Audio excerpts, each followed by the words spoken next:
So, is it good morning? Yeah. Good morning, everybody. So, uh, so as we start the session, the first thing, similarly as yesterday, the motivation is really important, right?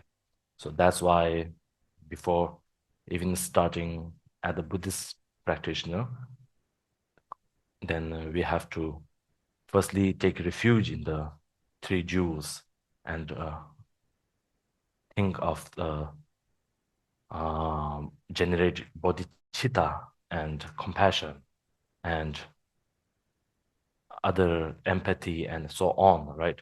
Like that is really important. So whatever, whichever practice that you are more comfortable with, like maybe you are more comfortable with compassion, right? Maybe you are more comfortable with practicing for immeasurables and so on. So basically it's, or you just want to have a change of mind after this session, this different perspective.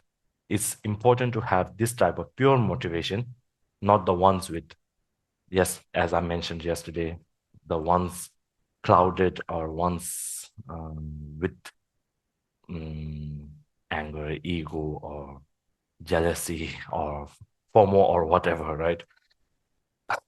So, like yeah, fear of missing out, or it could be like, okay, if I don't go to this session, I may be missing out on something, and I don't want to miss out. So all this type of like, even though you may have it when you first came here, it is important to let go of all this and have a mind that motivation that you want to change yourself, right? So yesterday, we basically talked about being considerate to others, right? Being considerate to others and how we can apply it in the online communication and so on. But so what stops us from being considerate? That is one of the questions that that may come up, right? So as we go on into the verses, the Dromtönpa Dromtönpa has already given examples of, if you have this type of qualities, then you can become considerate. You can cultivate your consideration for others. But if you don't have this consideration, then you will not have the ability to become more considerate, right? So, some meanings are more hidden, and some are more, of course, more, what do you call, specified. So as we go on, so I think we finished verse 2, and now maybe let's go to verse 3, right? Based on that, so what is basing on is being considerate for others. I'll explain the ordinary goals for this life. So here we are not talking about the not impossible, but really hard goals for us to achieve, like enlightenment, right? Enlightenment, becoming the all-knowing Buddha, or becoming a bodhisattva, or like whichever deity you want to become, is a really hard endeavor, right? Here, it's not talking about that. It's just talking about the ordinary goals, like our own career success. Suppose you want to have a success in your career, you can achieve that, right? But how to achieve it ethically, how to achieve it morally, without harming others, without having the egoistic characteristic of the egoistic egoistically. So it's basically talking about that here. So in Buddhist context, right? In Buddhist context, this ordinary goals for life is basically this, right? So when we say ordinary goals, doesn't mean like just it just means non-religious ordinary goals, right? So this verse itself, I will illustrate instructions about pacifying gods and nagas and solution. As for values, these are the more profound societal human values, right? So as he will talk about all these values, so here what we are going to learn about is how to cultivate success with conscience and navigating the path of achievement with mindful ethics, right? So basically, in these verses, we are going to learn about how to cultivate your success without uh, going beyond the boundaries of ethical discipline or moral discipline, right? So this phrase itself, like cultivating success with conscience, uh, it itself is a what do you call profound challenge, right? Profound challenge of balancing our drive for success, our want for success, with a commitment to ethical discipline and ethical principles, right? With mindfulness. So it's about forging a path. It's about making a path where your ambition to be successful, have more followers on Instagram, or have more subscribers on YouTube, or maybe TikTok. Did you say TikTok was more familiar here? Yeah, become famous on TikTok or become more famous in your workplace, right? How to balance the uh, what do we call ambition with integrity and making these two walk hand in hand, like not mutually exclusive. Is it the right word? Mutually exclusive, meaning if you do one, you must let go of the another. Not like that, but going together, collaborating both of your ambition for success. I'm saying ambition, not desire, right? Your ambition for success and what do you call the ethical discipline, right? So if you are able to collaborate both of this, it not only benefits you, of course it will benefit you because you will be gaining success, but it will also help others, like meaning help others in the sense that without harming others, right? Without it, it can be beneficial to others also. So this is a balance that we must seek to find as a human being. Sometimes we go too much towards in the Buddhist context, there is this what do we call this called middle way, right? Uma, what do we call Uma? Uma is basically staying, not going too much into extremism or nihilism, right? And balancing it in the middle. So where it doesn't go too much into the extremism and nihilism, right? So suppose you focus too much on your ambition, then it becomes more egoistic, more desire, and more what do we call fueled by desire and etc. Right? So it becomes then when it's fueled by ego, the motivation itself is fueled by ego, or what do we call jealousy or whatever, no, whichever word that is there, right? With jealousy, anger, the motivation itself is fueled by that, then the outcome later on won't be that good, right? Later on, that it won't be good. So it's important to balance both of these two. But if you go too much, let's say, you being too considerate, right? You be too considerate towards then others may make use of you, right? So it's an what do we call hard to balance part. Like it's like basically you are balancing on a tightrope, right? I think some of you have been to Gaya this month. You saw girls in the circus walking on the tightrope, right? Have you seen that? Tightrope meaning there is a rope there, and in circuses and all, you see that you see people walking on a rope, right? Balancing both sides. I think it's not familiar here, is it? Oh, yeah, only at the circus. Okay, so basically what they are doing is they are balancing not to fall in the left side or the right side, right? So they are balancing exactly on the middle. So like that, we have to learn to balance our ambition with the ambition of wanting success with the ethical and moral uh, discipline. So this middle way is this understanding of having to balance is really relevant in the modern life, where there is always a strong focus on material success, right? There's a strong focus on material success. You are what you achieve. This saying is, I think it's relevant, right?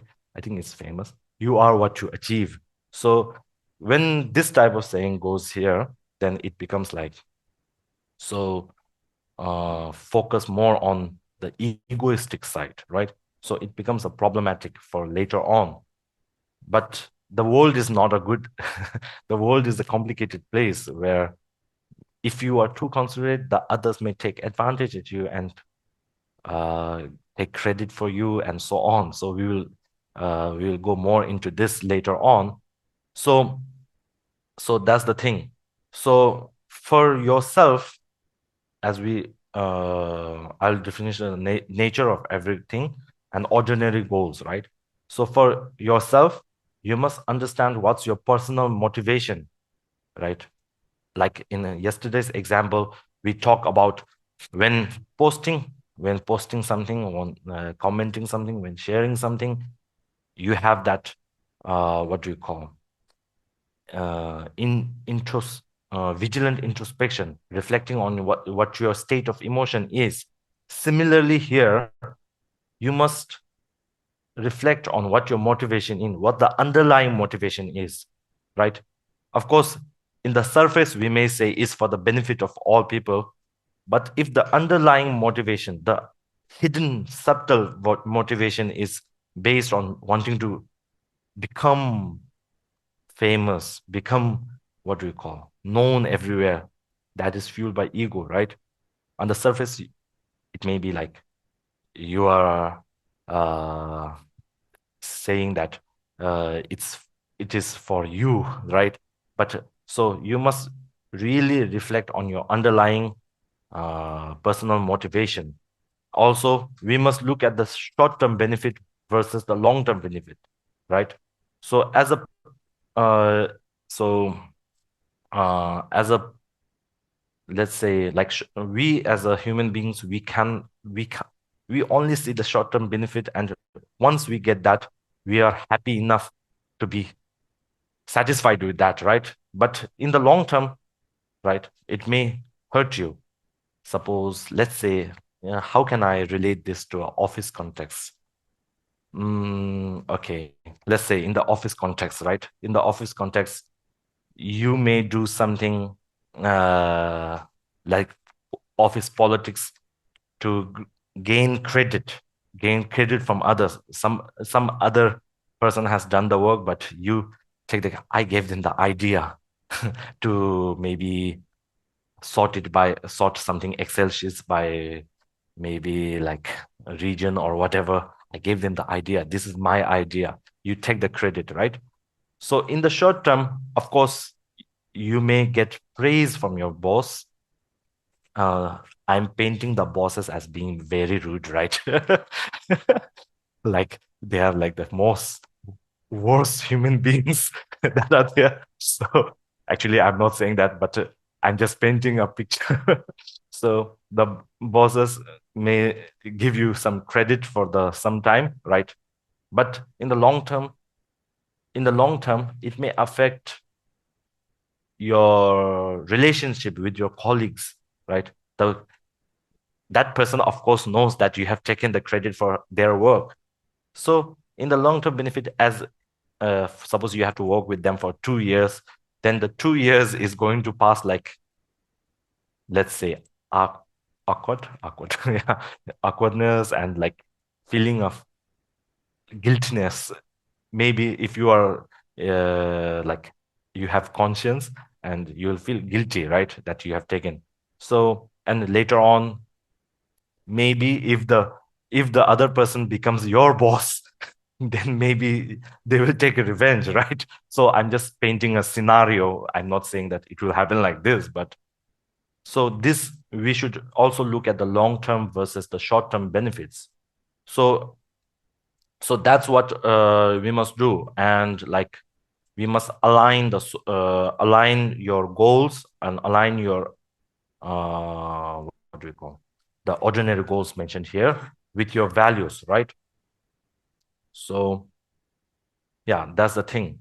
So here, the Buddhist concept of ethical living, right? Ethical living, Lotso Bangwa, usually it's called Lotso Bangwa, so in Tibetan. So it emphasizes the middle part, emphasizes the middle part of which avoids the extremes of self-indulgence with values in mind. So this meaning like mainly focus on your motivation, whether the motivation is pure for the you to attain the goal that you have in mind, right? So this type of path not only encourages finding a balance in a life that fosters personal, spiritual, and social well-being. This type of, if you choose the correct motivation and correct path with the self, what do we call, self retrospection? Is it called retrospection? Self introspection, self reflection, right? The one of the main things here is in Buddhist framework, or in usually for human values to work, you have to do a lot of self reflection. Self reflection. We are used to, there's a saying in Tibetan, right? There's a saying in Tibetan, mm, to see others, you always have your eyes, but to see your own face, you have to have a mirror in front, right? So there's a saying in Tibetan, because we have eyes always on our heads, we'll always see the faults of others. Isn't that correct? We'll always see, okay, that person is maybe uh, doing something wrong. We see it. We don't need a mirror to show that that person is doing something wrong, or even though it may not be wrong, you may be thinking it's wrong, but we have the eyes to see it always on our heads. But to see your own face, you need somebody to show you, or you need a mirror to see your own face. So there's a saying like that. So basically, that means instead of focusing too much on others, you must focus on yourself. Focus on yourself. Like, what's your emotions? What's your motivation? What's your state of mind, right? And so on. So, uh, so in the Buddhist concept of non-ethical living, it's basically two main things, right? Non-harm, not harming others of your because of your actions, and having compassion. This is the main two things. If you have compassion, of course, you won't hurt others. So whatever goals and ambitions you have in mind, you should keep the long-term view that it's not harming others, right? So should I talk about this? I think I should. So suppose, let's say, okay, just leave it. Just leave it. This uh this maybe it may be more, we can talk later. So that's the thing. So it can be all of this. So now these ordinary goals, when you have aligned with it, then you will face problems in your work life, right? Work life or personal life, or whichever situation that you are in. So based on that, here, in this session, we'll try to cover the qualities that you need to become considerate. And in the next session, we will probably go towards doing this type of work. What is a mistake, right? So firstly, let's go to the verse 4. Know what you are doing when you take on helping someone, right? So minimize your frustration and exaggerating the credit due to you. Whatever you do and how you let everything you do conform to the people in question. So this verse basically talks about three things. Know what you are doing when you are taking on helping someone, meaning like mindful assistance. Whenever you are helping somebody, you may think for your own side, right? One is you may think from your own side that you are helping them, but we must know that it's important to have a clear understanding of the situation and the help that the person needs, right? Help that the person needs, not just helping them because of the thing, but look at the person's situation, what type of help he needs, and how to help them so that it doesn't, what we call, cause problems for them, right? So we must know the sentence itself, know what you're doing means mindful assistance whenever you are helping somebody in a workplace, right? So, um, so, so let's say an example. Suppose, is there anybody who here who volunteers for, uh, is there a shelter around here? Like a old age center or is there a old age center or whatever, whichever, please?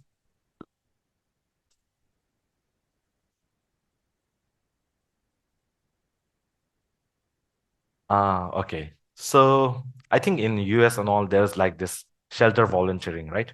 Shelter volunteering, like meaning like you volunteer to give food to the homeless and like people who don't have good financial stability and all. So there, when you are helping them, sometimes I see people just like when the food is offered, they just put the food and just let go, right? Instead of just doing that, try to engage with the people. They are also human beings.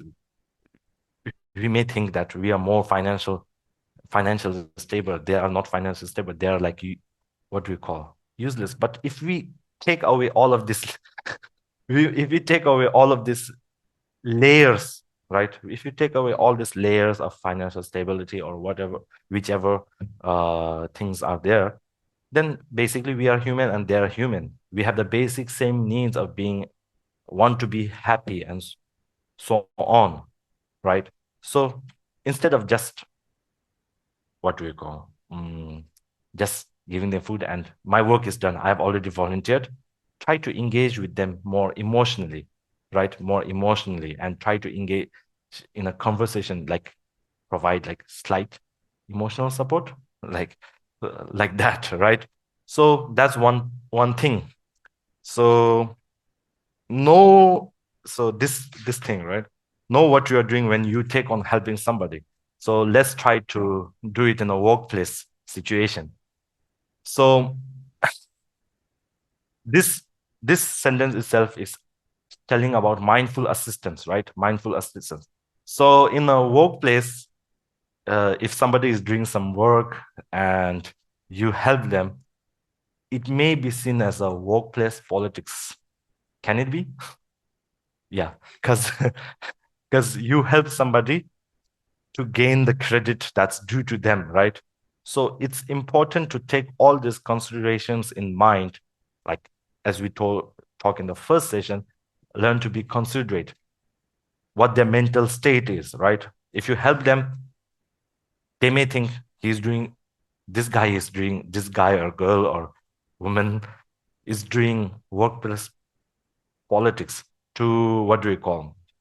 It can be misinterpreted for trying to gain credit and discredit them, right? So it's important to have the balance of having the mindful assistance, right?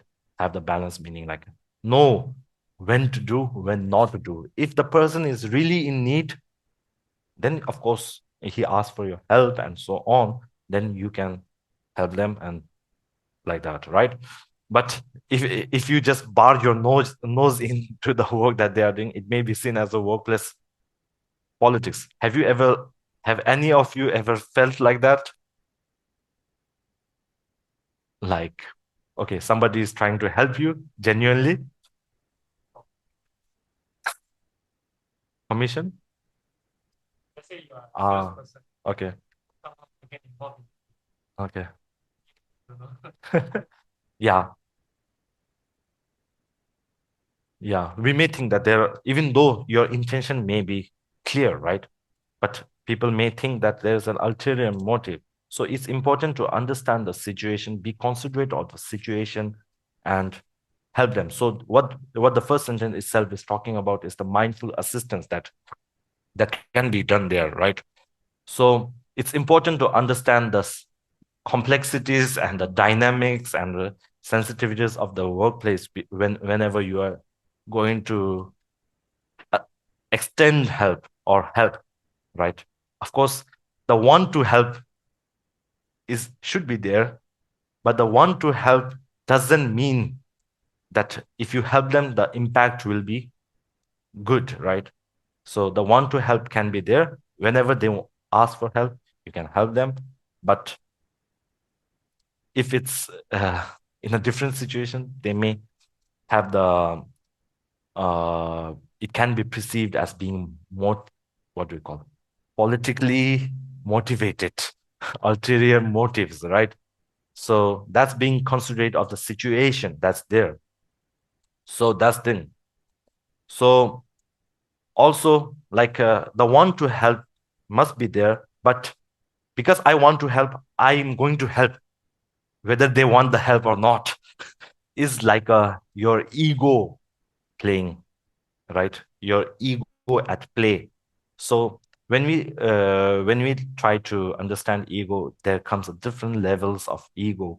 So it's really hard to the more gross levels of ego, like I'm the best. I'm the best at doing everything that I am doing, right? That is the most gross level of ego. The subtle levels of ego, it's hard to recognize. So basically, uh, let's see. Can this be ego? I'm the worst in my class. Can this be ego? Can this type of thought be ego? No. Okay. This person is equal as me. Can this be ego? Yeah. Can this person is equal as me? Even though the person, if the person is same class as you, then we can think this person is same as me. That can also be an ego, right? But the other one, that's the hardest one. I'm the worst in my class. Can this be an ego? The thinking. How?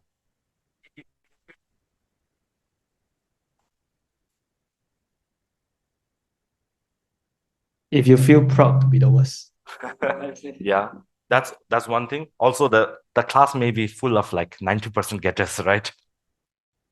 Right? The class can be full of like 90% getters.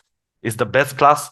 I'm worse at this class, meaning like I'm better than the other classes. So this type of thinking may also come, right? So ego, there are many like what do you call gross levels and subtle levels. So in Abhidharma texts, basically for ego, even though there are like many different types of ego, basically is categorized into 9 levels of ego, right? 9 levels of ego. Ngajat Dunam Gusumba meaning like 7, 9, and 3, right? 7, 9, and 3, meaning 9 levels of ego, which can be more subsetted into 7 levels of ego and 3 levels of ego. So all of these are there.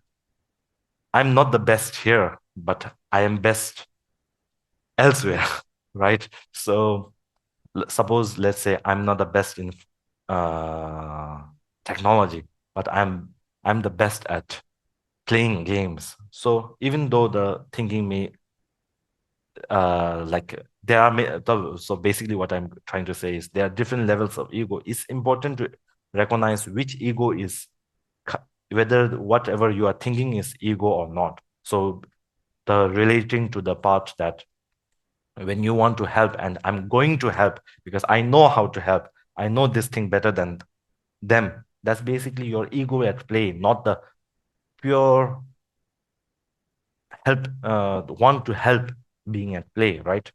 So that's the thing.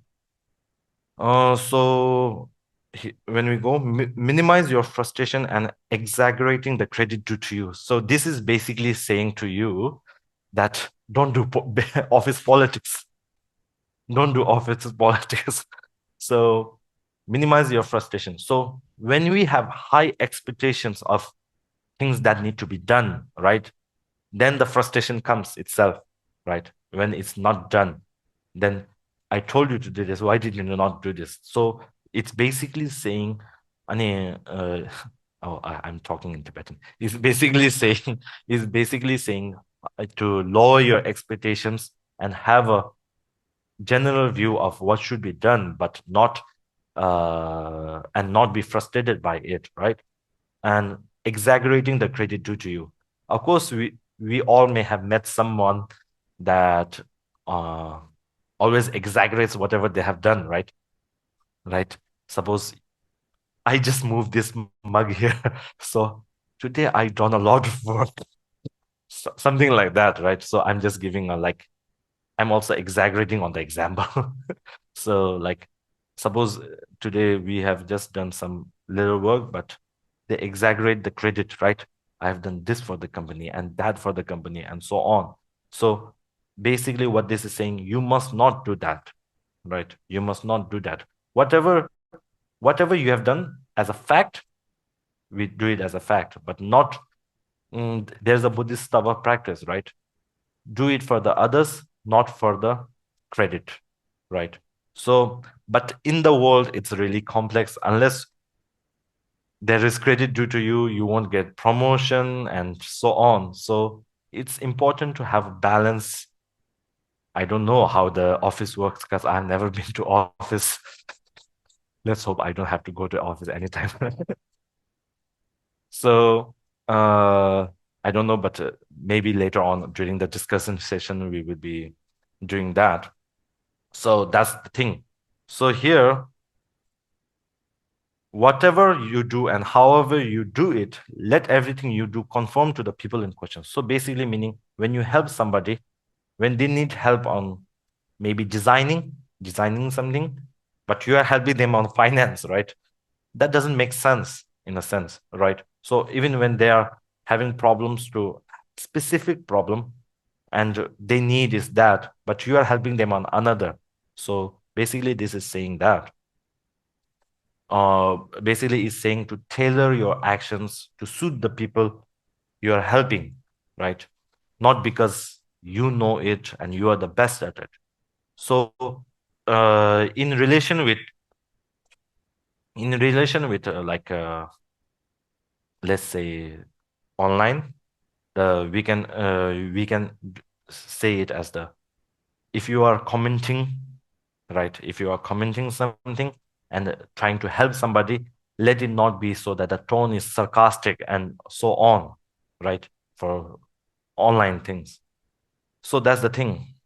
So the verse 5 and I think verse 5 can be related to, yeah, that's the same. No matter how many good qualities you have, minimize your complaint and disdain for others. No matter how much you desire riches, minimize governance for others well. So basically, what this verse is saying is humility in success, right? Once in the first, you have goals for yourself, and whenever for achieving that goal, lower your expectations and what do we call lower your expectations and help others how they need it. Now, when you have achieved all that, you have achieved success. When you have achieved success, don't be egoistic about it, right? Let's say we made, is there any CEO of any company here? Okay. Okay. So let's say we are like let's not say okay, we can say CEO, we can say the head of some project, right? So you are very good at doing Excel sheets. Suppose you are very good at talking to people, you are very good at so different types of qualities each people may have, right? So how much ever good qualities that you have, like never be egoistic about it, right? So because there is a saying, so now I'm not to go into the traditional sayings, but from the scientific sayings, right? I think there's a saying by Einstein, which probably says, if you judge a fish by its ability to climb trees, the fish will always think it's full. It's a fool, right? So I think this is the correct quote. There may be some wording difference, but basically, what are fish known for? What are their qualities? They're the best at swimming in the water and how to survive in the water, right? But if you judge them by their ability to climb trees, then they are always foolish. Fish will always be foolish. You may have a lot of good qualities, but there may be you also don't of course all the good qualities in one person unless you are an enlightened one is really hard, right? You may know something really well, but there are areas of focus where you will have no knowledge at all. You will be like a fish trying to climb a tree, right? So we must understand that between after we extract all of these layers of being the CEO of a company, being a head of a project, being a managing director of a company, and what else is there? What else is there? Being a social media influencer, like with 1 million, 2 million, 5 million followers. When we extract all of this, basically we are all human beings, right? So at the point of when we realize that, then they are trying their best in this world to do whatever they can do best, right? Of course, there are people that may be doing the like wrong things, but if we understand that and we understand the equanimity, understand the equanimity of them being like same as us, them wanting happiness, us wanting happiness, then we will be able to lessen all this, right? So basically, this is saying to lower your ego. What's there to be egoistic about, right? So, for example, from Tibetan saying and more Buddhist saying, everything is impermanent. The fame that you are, the CEO that you are, right, is impermanent. So we can relate this to impermanent. So having the contempt for others, that person may become your CEO later, right? So that's the thing. It's no use having contempt and disdain for others. Well, they are human beings themselves, right? This, let's say, suppose you live for 100 years. The name of CEO, you won't be a CEO for 100 years. You probably most likely 20 years, right? Most likely 20, 30, 40 years. That's the maximum, I feel, like you can be a CEO of, right? So then after that, you will pass away. And all this, what will be left of it, right? So that's the thing. So sometimes when we focus too much on ourselves, we forget the impermanence of things. We become too attached to the thing that we tend to think it's permanent, right? So that's the thing. So no matter so that's the thing, the first verse. So the second verse, no matter how much you desire riches for, minimize covetousness.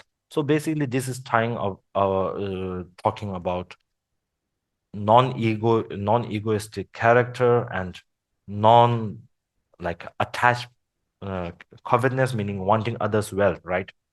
And let's say we can relate the second sentences of the verse to FOMO, feeling of missing out, right? So as I mentioned yesterday, uh, suppose somebody posts something very good then you want that, right? So this is basically covetousness for others well, right? So is here it shows the what do you call practice of being satisfied with what you have, right? There is a saying in Tibetan that one's desire has no end, right? There is no end. Because, okay, let me go a little bit deeper, because it's a mind, right? So, in a Tibetan Buddhism context, as long as it's a mind, if you practice it, if you practice it, it can go to the ultimate level, right? Ultimate level. I'm not just saying bad and good kind of things like and what do we call bodhicitta, compassion, and meditating on emptiness. Of course, when we practice more and more and that, train them more and more and that, it will go towards the ultimate level of being enlightened, right? Similarly, the bad emotions, bad afflictions, if we train more on that, if we train more on desire, if we train, these days we are getting trained more on desire, right? To social media and whatever, we are getting trained more. We are, okay, let me relate to that. For a desire to arise, there basically needs to be three things that come together, right? One is your inflating of the object that you are observing, and the other is that object being near, right? Previously, I- I'm sure there was less objects to be desired of in the ancient times, like less object. Right now, if I want something, I can check it up online, right? From I can get it across from maybe which is the farthest away from here. Something from India I want, I can get it here, right? So in Tibetan Buddhist texts, it's actually said that for an desire to arise, for an anger to arise, three things needs to be there. So basically, we have the three things at being bombarded at ourselves. Our mind itself is always being trained to get desire, right? Suppose you see, what's the most famous brand here? Generally, Louis Vuitton, LV, right? LV. Phone is maybe Apple. Yeah. So whenever you are shown like new, then and also the I'm sure you all know about it, but the company branding itself, how brand works, right? How people how they use the psychology to make them want more, right? So basically, what they are doing is creating more desires in you. So it may be beneficial to the companies, but we must check ourselves whether it's really benefiting you or not. So here, in the second verse, it can be related to that. So especially in a this digital age where we are living, we have this what we call constant bombardment of new things to have, new things to aspire towards, right? So that's the thing. So that's the thing. So especially for the young generation, in the social media, let's suppose Instagram, TikTok, and everything, it is like heavily influenced by the online portrayal of success, right? Online portrayal. Of course, nobody will show you in your like worst time. Let's not say nobody, but most of the people who are online, we try to show you with the best look. Like whenever they are having vacation, they will show you, right? They will show you. Otherwise they won't post online. So what it creates is for the one who is not going on vacation, that person is having so much fun, so much enjoyment outside, which is there any like a special destination for Singaporeans and etc. for Japan? Oh, really? Okay. So somebody from your circle or goes to Japan, post about it, like eating what's the name for eating sushi, eating sushi and sashimi, ramen. Yeah, ramen, ramen or whatever. So when they post that, you feel like the desire of you to want to go to Japan increases, right? Increases, doesn't it? like when you see online. So this is what online is doing to us. It's constantly bombarding us with what do we call uh, objects that left us more desire. So as we train this more and more, our desire comes to an ultimate level, which is destructive to us, right? Too much of everything can be destructive. Of course, you all may like durian. Yes. But if you eat too much of durian, what will happen? Only fat, no sickness? Sure. Huh? Diabetes? Okay. So basically, too much of everything is not good, right? So basically, even if desire to a certain level may be like manageable, but if it reaches the ultimate level, then you become egoistic more towards your desire. So that's what I'm trying to say here. So being satisfied, managing your emotions is a must, right? That's the thing. So that's the thing. The verse, I think 5 and 6 are almost the same. You may be skilled in achieving your goals, but minimize transgressing. Okay. I heard that Singaporean people are mostly lawful, lawful people. So like going against the common law, I won't be talking that much. So you may have some wealth, but minimize flaunting it when among others. Meaning like we have that tendency, right? If you buy something new, you tend to show off. Like let's say somebody bought a LV bag, right? LV bag, Louis Vuitton bag.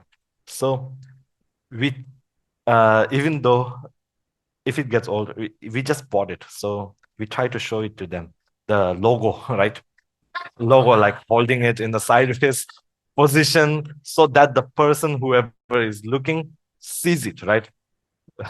So that is in a way satisfying your ego, right? Your ego that I have this LV bag or whichever, and we try to flaunt it. So basically, this is don't try to flaunt it.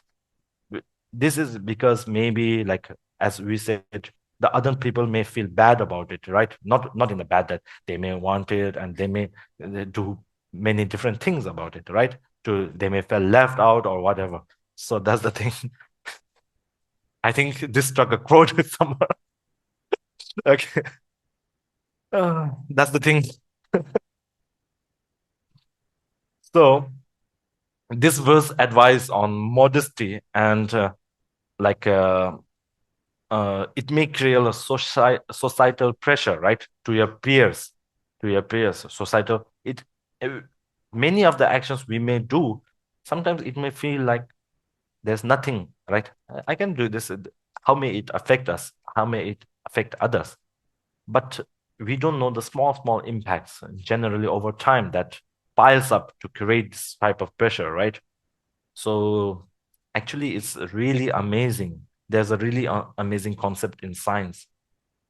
Maybe you have known of the butterfly effect. Butterfly effect. So there's that concept where a butterfly flapping its wings in US or wherever can create a tornado here. How? Such a small action, right? But a big impact. So this type of, even though we don't know, of course, it's really hard to pinpoint where this came from, but it's really important to be careful of what you are doing, right? So as fast as we buy the bag, we must post it and we must flaunt it, right? So it's saying to uh, not do that and focus on living humilely. So so in this, it's basically saying about laws of the land, right?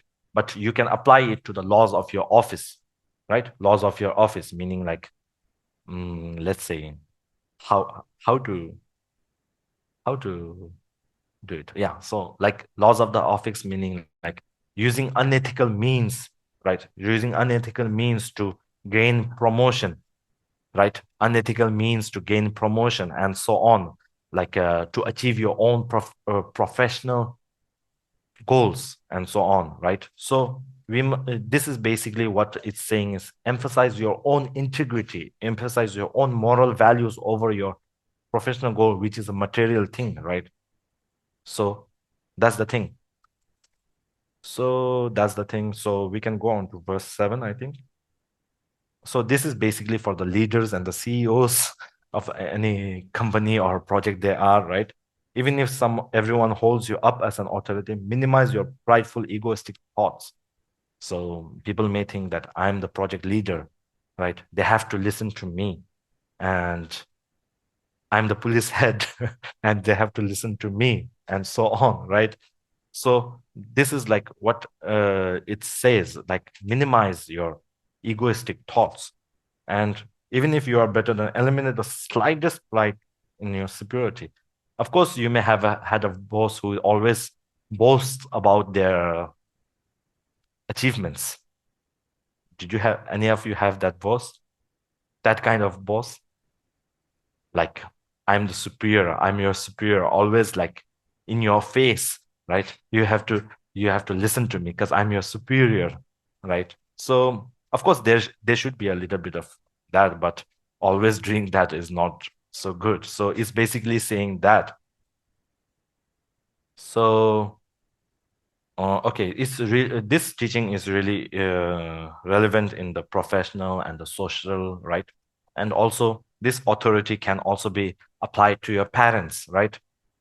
Parents, even if your like children hold you up as an authority, you must not, what do you call, mm, say that I'm your father, I did this for you.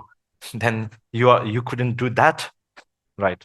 So here the authority, even though can be related to like other things, but you can interpret it as a family member of father and mother. Parents can be the authority in the family, right? So even if you are the authority in the family, then your child may have some opinions of their own. Of course, they are a human being, and they may have opinions of their own and so on. But because I'm the father, you have to do what I told you to do. This is a egoistic play, your ego at play, not the love for the child at play. If you focus more on the love for the child or so on, then this type of statement is hard to come, right? I'm the father. I'm the father, meaning this child is going against my thinking, my boundaries, or whatever, my set of rules that I have set for him, right? Of course, like if the child is doing really bad things, it's important for the father or parent to step in, or brother or whichever to step in. But generally, you must not have that ego. Even if you are parenting your child, it must come from a what do you call, place of love, not ego and anger, right? Sometimes, um, of course, I've not been a parent, but I've been a teacher to small students. Sometimes when we don't control that anger of them not doing what we told them to do, and not understanding their situation, right? Then we scold them, make them feel bad, right? So it must come from a place of love. We must always be having this internal reflection of what we are doing, right? So mm, maybe uh, as a homework, as a homework, maybe as a parents, I would recommend you read. You'll find it on Google. Dear son, father knows. I think the if I don't know if that's the correct name or not. There's a poem called Father Knows, right? No, no, no. KNOWS. Father knows, right? I mean, there's a poem. It's a really good poem, right? Our parents should read it, right? Should read it. So it's I think, a poem written by a Westerner, I think, foreigner. So it's a really good poem. So that's the thing. So verse 8 is also the same. This is basically saying to me, right? Even if others believe to be their spiritual teacher, like minimize looking down on, be they learned and lonely, right? So even if somebody is not very learned from a spiritual point of view or a what do you call academic point of view, you must not look down upon them. There may have been circumstances where situations where they cannot have been able to learn all this, right? Even if there's no one higher and more, this is basically saying to the higher ups, right? No higher than, suppose we see the example of His Holiness, right? His Holiness, whenever he meets with anybody, he treats as if he's meeting the same person, right? Doesn't differentiate between whether you have clean clothes on, whether you have a suit on, or whichever, right? So they be happy to mix with those community. Okay. No matter how bad another group's leader is, greet him and respond to his salutations respectfully. Although someone may be respectfully honor him as your superior. So what is this basically saying is we have this what do you call innate thing of having the preconceived notions of a person when we meet them, right? So when we get to know them, then that notions may break down. But whenever the first impression that we may have, somebody comes from that door, he is wearing a torn jacket or it looks funny, he has a maybe tattoo around here, and then we generally tend to have a preconceived notion, a biasness of our own view, right? Like what we have been experienced in the what we have experienced in where what we have experienced due to our environments and whatever our family members, whatever our social uh, gathering or environment has told us, we have that preconceived notion as that type of person being bad.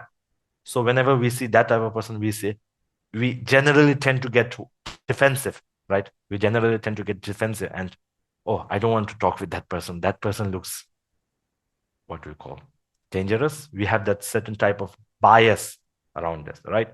So that is because we are just looking at the layers, right?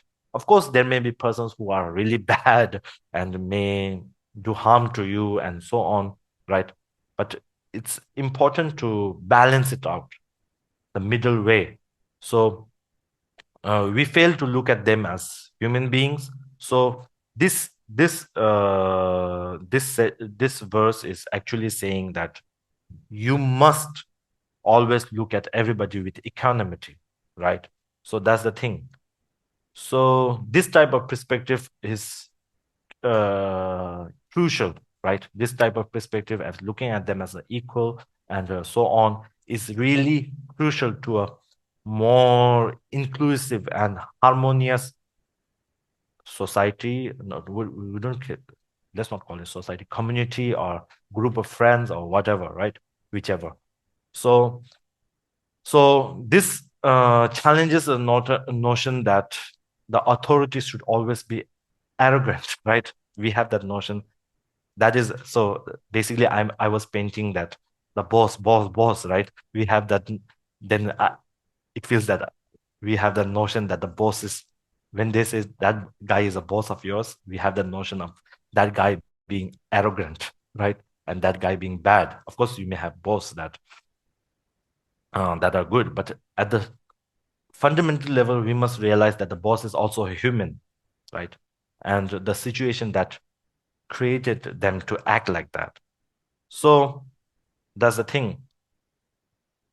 Especially here, yeah, we can. I think we can just go to the 10th and the 11th verse. No matter who requests dharma. So here, basically, here they are saying about dharma, right? No matter who requests dharma, even lepers and beggars go among them and generously give instruction. But we can just interpret this as not just dharma, but whoever wants help, whoever wants something that to know something that you know about, right? So even if it's like somebody who is not in that field, help them genuinely, right? Make them want to learn. Somebody with a genuine interest coming to ask you about this, in this, it's dharma, but they can be about your specific skill set, the skill set that you have, right? Suppose you are good at managing people, then that person comes to ask you for help, then you help them genuinely, right? So that's that. So even if someone looks at why, so I think, yeah, someone maybe, so we can just go on this. Even if someone looks to why what you say with the highest degree, expound even more.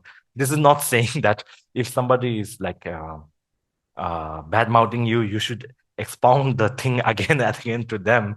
If you do that, then that person may like fight with you and so on. So this is like basically saying that even if they suppose let's apply it to online, right? Even if somebody is uh, talking bad about whatever positive things that you are doing about, right? Do the positive things more. Don't focus on the what the bad things are saying, right? Sometimes we tend to focus on what the other people are saying too much, that we tend to lose focus of what we should be doing positively, improving ourselves, and so on, right? So that's the thing. So I think it's better to stop here. Someone may be worthy of, so, but disregard that and treat everyone equitably. So here, basically, it's saying we, even if somebody is really big guy, big shot in the world, we must treat them as same as we treat them a beggar and that guy. We should treat them equally. So that's basically because they are a human being, right? We should we should keep that level one of what do we call level one of the levels that we have of, firstly we are a human being, then it comes the maybe Singaporean and maybe Tibetan or so on, right? Then comes the level second, then comes whether you are CEO of a company, whether you are a parent, family, and so on. Then that comes like that. So here I think I'll just stop here. If something is definitely worth keeping secret, stay silent in a quiet place as if you are a mute. So this is basically talking about gossip, right? This is basically talking about gossip. Somebody knows a secret of somebody, we have that tendency to want to share that with somebody, right? To it's basically fulfilling our egoistic need to be satisfied that I know something you don't, right? So we tend to share that, especially I'm sure in an office environment. I'm sure in an office environment, you'll be sharing a lot of gossips about this person did that, this person did that, this person did that. So here, basically, what's it's saying is, if it's meant to be kept a secret, better to be kept a secret, right? Because if you gossip once, twice, then even though it may not have immediate effects, but there can be like effects of, oh, and now that person, the other person who shared that thing with you, may not share anything with you again, right? Basically, that's what that's what they are saying. So maybe I'll talk about this more in the next session about gossip and how to gossip. Let's have a session where we all gossip, right? So maybe how to gossip, like how to gossip in a way that doesn't hurt anybody. So now, as maybe in the next session, yeah, from here maybe I'll start, because yeah, and here, oh, Okay, so JL. okay, so we would have the discussion from right now, and we will start gossiping here. Okay, so thank you for all your responses. We have 24 responses. And Rinpoche, I will read through and you can also look at them on the laptop and so that everyone will know the overview of the responses also. So I'll go from left to right and the box that I'm reading will be highlighted in blue. So the first one, parents always expect me to do things their way and have demands of me, this and that. It's really difficult to keep them happy and my own mental health too. Next, boss practices favoritism. Opportunities are given to his preferred people. Yeah, this is about time management, many tasks to complete, difficult to finish tasks within the planned duration, and difficult to prioritize when so many needs to be attended to.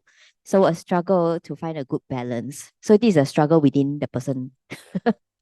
um, Finding motivation and direction, lost. Everything lost.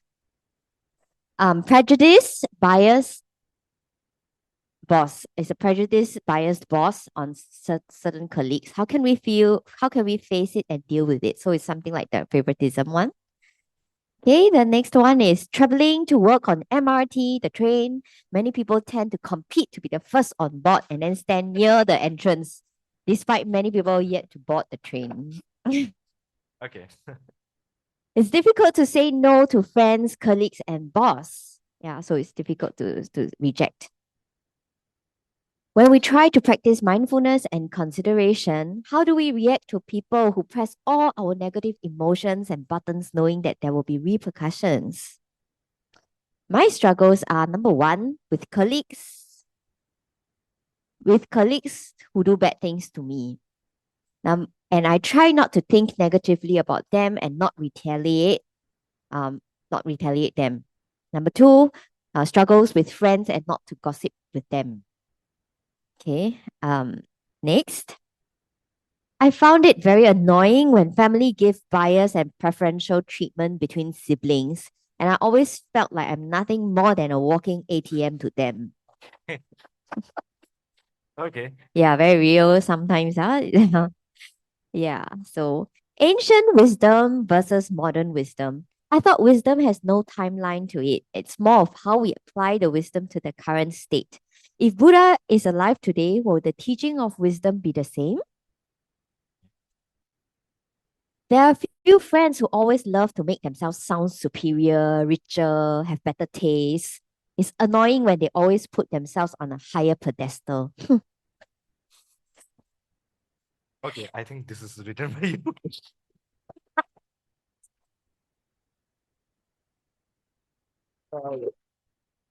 The challenge of being considerate is why others not considerate and I am more considerate? This is my challenge in my practice in my daily life. Knowing this self-centered is something I need to get. Okay. Okay, knowing this self-centered is okay, this is the same thing. The truth is, the truth, the what? The truth always do not sound so nice. I will try.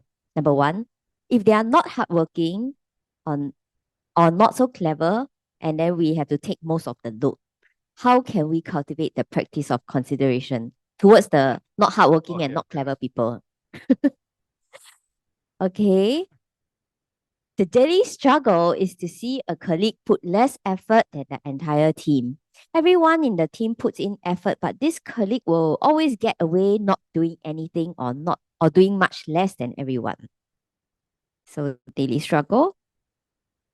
Okay. This one you The okay, bootlicking one is Boot interesting. licking is nice. Okay. Boot licking is a very toxic culture and very prevalent in my office. It's a daily struggle to see colleagues doing this every day and not do any real work.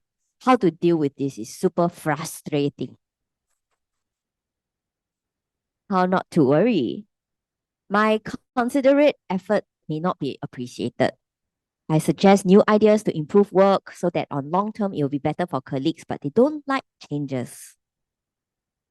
Okay, and I always feel annoyed when I see friends or colleagues who are hypocritical and two-faced. They act nice in front of boss, but the true colors will show behind. Does beautifying a work done to the client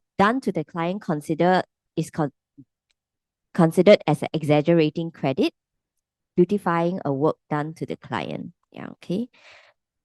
Always want to do better at work in order not to get fired. And this creates stress to myself. Is this some sort of competitiveness or ego? How can I stop this? I have a boss who seems too considerate, and it means that I have more work to do. He's not considerate to me. Okay, sarcastic. We are being advised to speak confidently in group meetings about the work we've done and what we are good at. And it is a must to showcase visibility. Otherwise, it looks like we are not working. How to balance? Yeah, it's quite true. Yeah. Okay. Yeah, I always have people who are older than me who think they're always right. Yeah. Okay. People- So Okay, let's just divide it.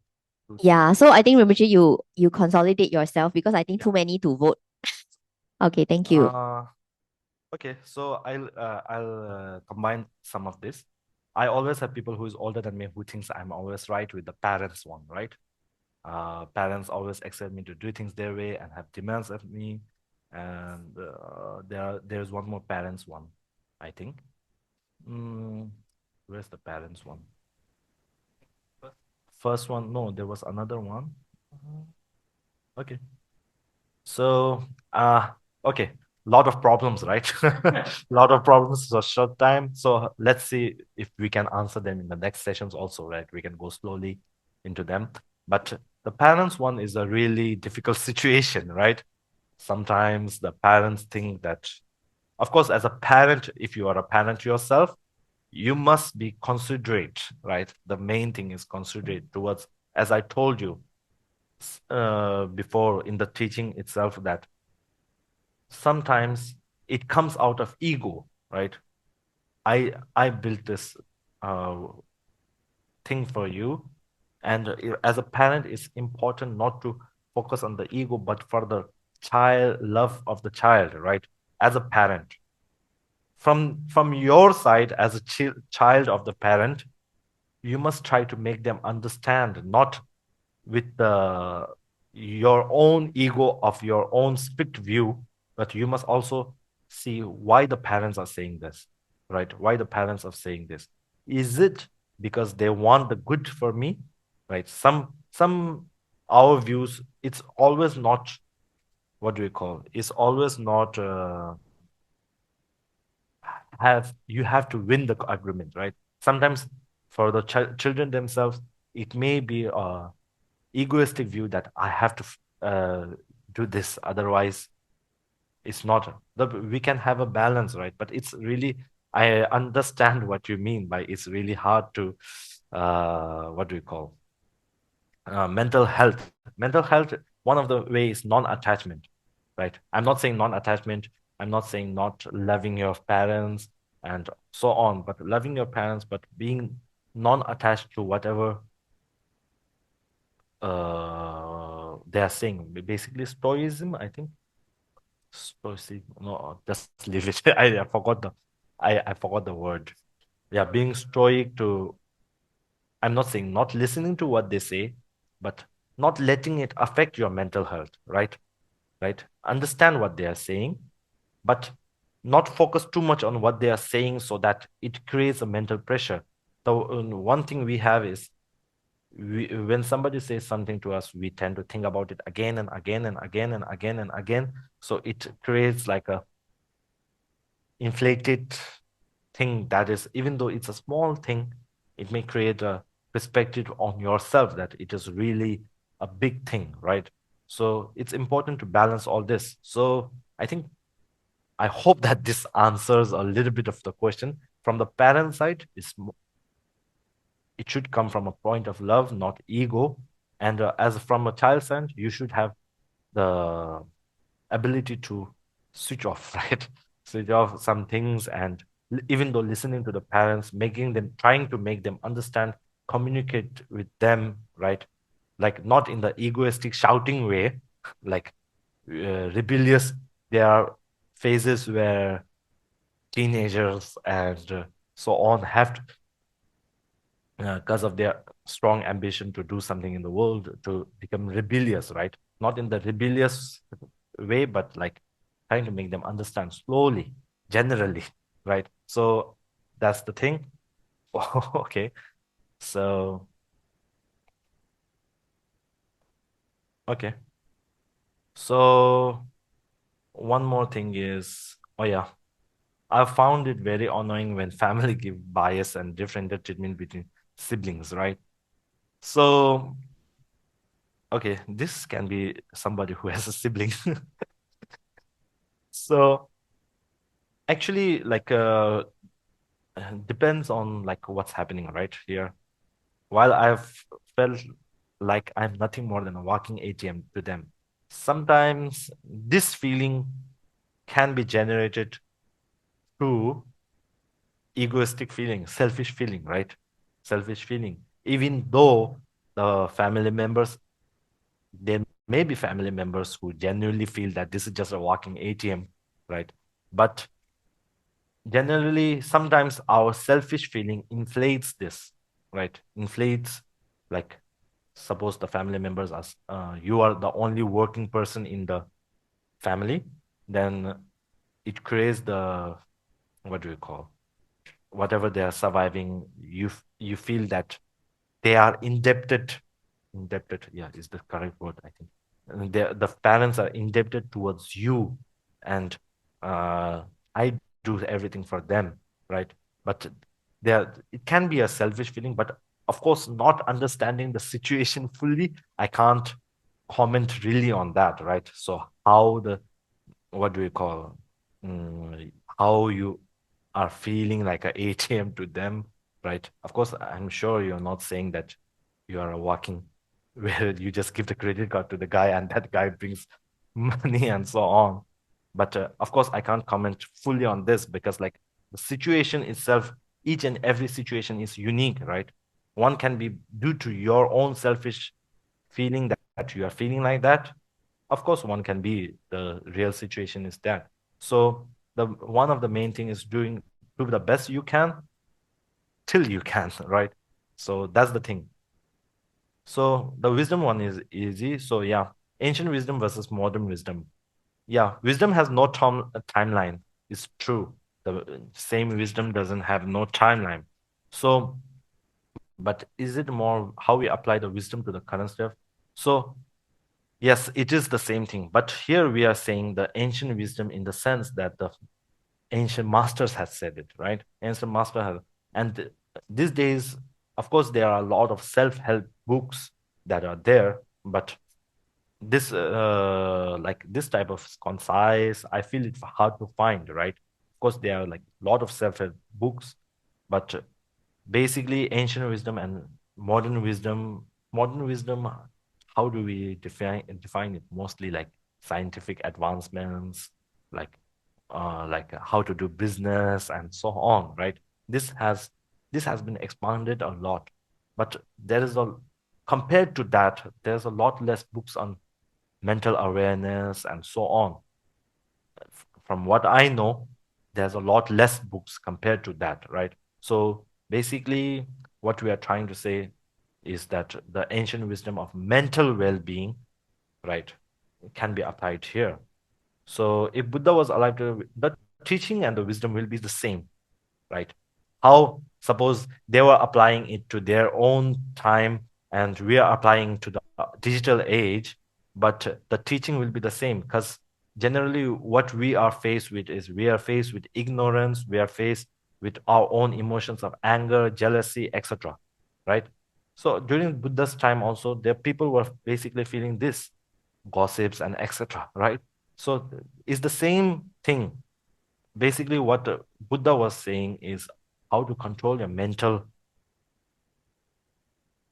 thinking and so on, right? And it's the same thing, the problem that we had, how to handle our mental way of thinking. So the teachings will be the same. So that's the thing, I think. Yeah. So the I think I'll do like one, two more. So we are being advised to speak confidently about the work we have done and what we are good at. So understanding emotions is really hard thing, right? The being confident and being egoistic is two different things, right? Being confident and being egoistic. You can speak, you just state the fact. If you are good at doing, what do we call? If you are good at You are good at creating videos for Instagram. You can speak confidently about it. The ego comes when you think you are the only one that's best of it, right?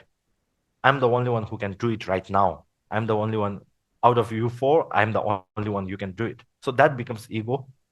I can do it is not ego. Having the confidence that I can do it, even there can be somebody who is better than me who can do it. So there's a thin line between confidence and ego, right? Like when it's egoistic, then if somebody tries to correct you, then you become what?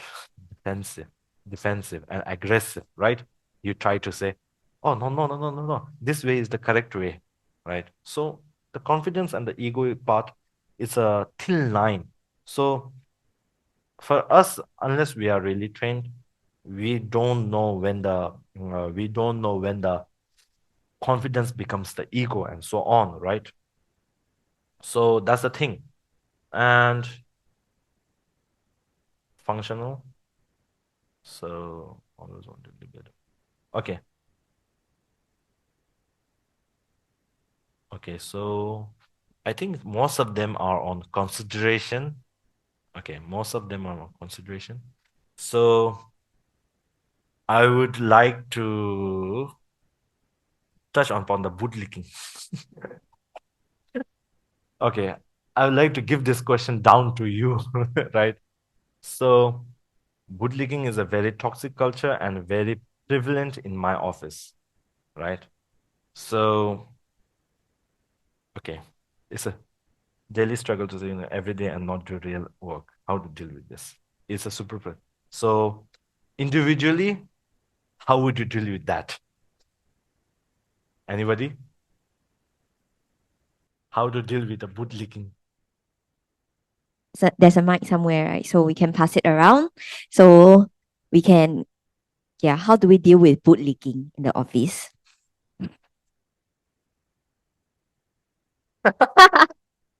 Is it? Let's just go like one, two Yeah, moments. who got boot leakers in the office? No, as this animals, just let's leave it at that. Oh, Right? no, as So, it yeah, so that they have yeah, what's your experience. perspective? As what I learned, right, is like having different perspectives. You can have more like open-mindedness, right? So like my own perspective is I have never been to office and I didn't have to do any bootlicking, so But I don't know what's the situation there. Rinpoche, you work in the school as a teacher, right? So But that nobody boot leak the principal. no, I don't think so. It's not the principle. There is like we are not there. We are not working for promotion, right? Basically, whichever there's no like a pay salary rise. It's basically what do we call Your service. it's volunteerism or service or whatever, right? Whichever thing that you are doing, and so it doesn't promote us. It does the what do we call the environment itself doesn't promote such bootlickings, right? Okay, So Lillian. Yeah, sorry. No, I was just thinking that I think bootlicking is actually a very it's somebody who can do it very well. They have the skill to do it. It's not everybody has the skill, number one. And number two, I'm very glad there's people who can do it because it keeps the bosses happy and it also keeps them away from our backs. But my Nice. point of view is that if they're happy to do it, they can do it, no problem. At the end of the day, it gives me my time to do my own tasks, complete my work. I go home, I can work 3 days in office, 2 days at home, 2 days sleep. You get what I mean? So, but if they do book league, they don't do any work, they don't meet their targets and all that, eventually all this will start to show up. Because like you said, everything is not permanent. Things will just to have surface. And you start to find out that people in cold storage. Yes. I mean, as in to be kept away, bosses will change. So just persevere in what you're doing. I know there's super frustration, but the thing is that if you're not looking for going up as high as you want to be, then just be happy. And then be happy that somebody can do I don't have this bootlicking kind of a skill. To me, it's waste of my time. Yeah. So that's really true, right? Right. Instead of focusing on what others are doing, focus on what you can do, right? Focus on what you can do. So when you focus too much on others, like if what the others are doing, they are bootlicking, they are not doing any work, then if you focus on them, then it will make you feel left out. That desire, like, oh, if they bootlick the boss's boot, if they are bootlicking, then they may benefit. If this type of our mind is, I think there is a saying that monkey mind, right? Our mind is like a monkey, like many different thoughts come, right? This happens when you are alone. So when you are busy, so much busy, you won't have time to think about that. But when you are thinking about it, okay, that guy bootlicked the boss, he may get a promotion, I may not, right? So main thing is what you want, and how you will be happy. You just focus on yourself, you just do your work and not focus on what the others are doing, right? So that may help you get not frustrated, right? So that's a good perspective. Any other? Wang Wang. Yeah, so my previous employment, actually there was like 5 people in a team. Okay. So 2 are bootlickers. so out of the 5, 1 is the boss. So co-colleagues, there's 4. So there's 2 bootlickers and 2 workers. So so I'm one of the 2 workers within the team. So because the bootlickers technically, I mean, there's always the assumption that bootlickers will not do much work, which will usually be the case. So the 2 that are working will need to work extra hard to cover 4 people's work. So ultimately, I think to not be suffering because of them not working, I have chosen to leave the company. So yeah, I think from just to share, I mean, the case is that to not be affected, I have chosen to leave. That's a very good response. Yeah, actually, sometimes like I can't say for sure, but what's your situation depends on your situation, right? Sometimes it's good to avoid rather than always be in that suffering phase, right? Sometimes it's just best. I'm not saying that you should all leave your works and just stay at home. Of course, there you need to find, it's not the end of the world, right? It's not the end of the world. There are many more opportunities, right?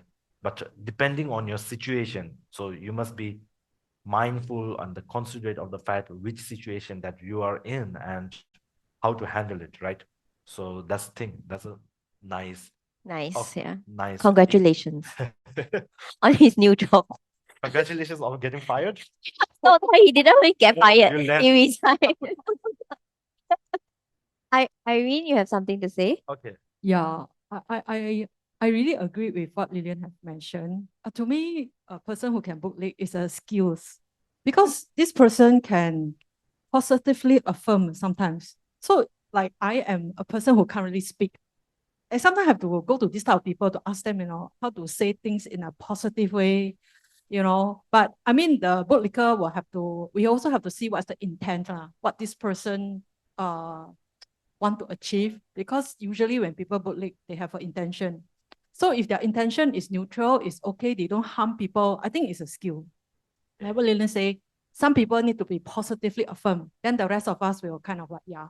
But if let's say I want to achieve something, I need to go and sell certain thing or certain idea to get approval, right? I think this is a skill that's important. Yeah. So So it's a kind professional bootlicker. like I say, maybe my colleagues don't really practice this, but of course when they want to get things approved, right, they have to say something good. Or maybe when we want to handle parents, sometimes we have to She's a position teacher. it. We have to position it in a positive way. So I don't know, it's a very thin line. Like say, when you bootlick is what is your ultimate intent behind that? Yeah. So I choose to see as a strength in somebody who can really talk. All right. But unless you have a ultimate motive that's evil, otherwise I think it's you can see it positively. Thank you. Yeah, yeah, Yes, thank I you. think we'll stop here, and there are some interesting questions which I'm sure it will be You? saved. Will it be It will saved? be Yeah. saved. Yeah. So we'll find, because of course I will not have all the solutions, right? For me, of course, like I have never been in a culture where bootlicking is so famous, and office, like whatever the office dynamics is, right? So when we gather different perspectives of each and every individual, then of course as a group, as a what do we call community, as a community or a group, of course it may generate new type of thinkings in you, right? So as long as you are getting elevated, not elevated, not elevated, yeah, ALL, elevated is called elevate, elevated. Okay, you, as long as you are like ending your way of thinking that's causing you suffering, then that's the benefit that we all will have, right?